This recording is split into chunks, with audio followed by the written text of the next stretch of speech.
কিছুদিন আগে মনে হয় যে চাল কিনে নিয়ে গেছি 52 টাকা, এখন বলতেছে ভাই 58 টাকা। এখন ধনী মনে হয় যে ধনী হইতেছে, গরিব আরো গরিব হইতেছে। বিক্রি ধরতে পারেন আপনার এক হিসাবে, কারণ স্টক করলে আপনার দাম এটা বাড়বে অবশ্যই। খরচ সিজন, এখন দাম কমার কথা, সেখানে উল্টা নিয়ম হয়েছে দাম বাড়তেছে। ভরা মৌসুমেও চালের বাজারে রীতিমতো আগুন। সপ্তাহ না পেরোতেই আবারও বেড়েছে নিত্য প্রয়োজনীয় এই খাদ্যপণ্যের দাম। বাড়তি দাম গুনতে হচ্ছে ক্রেতাদের।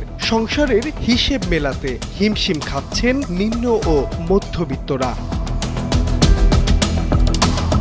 চালের দাম নাগালে থাকলেও অন্তত ভাত খেয়ে বাঁচতে পারে নিম্নবিত্তরা, কিন্তু বাজারের অস্থিরতায় সেই চালই হয়ে উঠেছে সাধারণ মানুষের দুশ্চিন্তার কারণ। মাত্র এক সপ্তাহের ব্যবধানে খুচরা বাজারে প্রায় সব ধরনের চালের দাম বেড়েছে। কিছুদিন আগে মনে হয় যে চাল কিনে নিয়ে গেছি 52 টাকা, এখন বলতেছে ভাই 58 টাকা। এখন ধনী মনে হয় যে ধনী হইতেছে, গরিব আরো গরিব হইতেছে। চাল তো আমাদের দেশীয় পণ্য, বাইরে থেকে তো আমদানি না। আলু চাল এগুলা তো আমাদের দেশীয় পণ্য, এখন এগুলারও দাম বাড়তেছে। কি করে খাবে? সবজির দামও বাড়তেছে। দোকানদাররা বলে যে ভাই আমাদের কিনা বেশি, কষ্ট বেশি। কারণ আমরা তো আর কারো কাছে, মালিক পক্ষের কাছে চাইতে পারি না যে বস আমাদেরকে বেতন বাড়ান, জানেন তো পণ্যের দাম বেড়ে গেছে। চালের দামের এমন ঊর্ধ্বগতিতে ক্ষোভ বাড়ছে ভোক্তাদের মধ্যে। বিক্রেতারা বলছেন সরবরাহ স্বাভাবিক থাকলেও পাইকারি বাজারে দাম বাড়ায় প্রভাব পড়ছে খুচরা বাজারেও।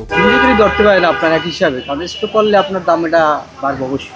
না, প্রভাব তো অবশ্যই পড়ছে, কারণ এখন আপনার যে বলছেন ভরা মৌসুম, এখন তো চালের দাম কম থাকার কথা, সেই হিসেবে তো ক্রেতারা অবশ্যই বলতে পারে যে এখন চালের দাম বাড়ছে। চাল আসলে আপনার যেটা 28 মোটামুটি কম বাড়ছে, আপনার মিনিকেটটা এবং নাজিরশাড়িটা, সেটা দাম একটু বেশি। আমাদের তো লাভ পরিমাণে আগে যেরকম ছিল, লাভ তো সেরকমই, যতই বেশি দিয়ে কিনি আমাদের তো কিনে।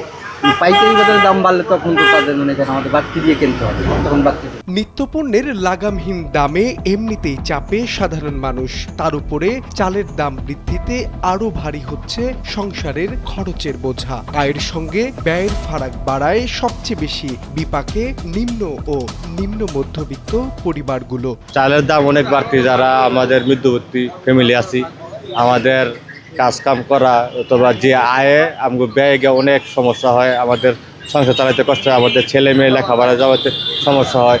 আরেকটা মাছের দাম চড়া, নিত্য প্রয়োজনীয় শাক সবজি সব দিক দিয়ে চড়া। এরকম বাজার যদি আমাদের হয়, আমাদের সরকার যদি এদিকে খেয়াল না রাখে, তো যে আমাদের মধ্যবর্তী ফ্যামিলি যারা আছে আমাদের খুব কষ্ট হইতেছে।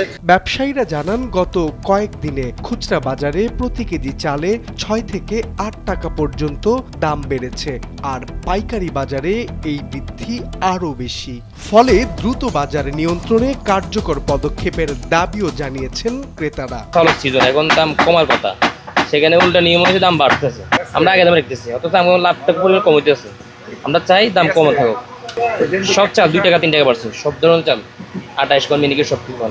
আমাদের লস হতেছে। আবার কেউ বুঝতে বললে 2 টাকা দেয়, যারা বুঝে বলে সে কিছু বাড়াই দেয়। আর কারোর পড়লে সে বলে না এখন তো সিজন বাড়বে কেন।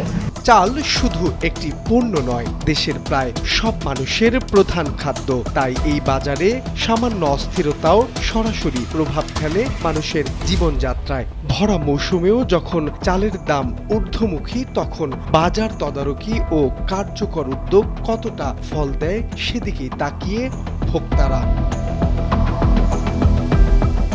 মাহবুব আলম শ্রাবণ, সময়ের আলো, ঢাকা।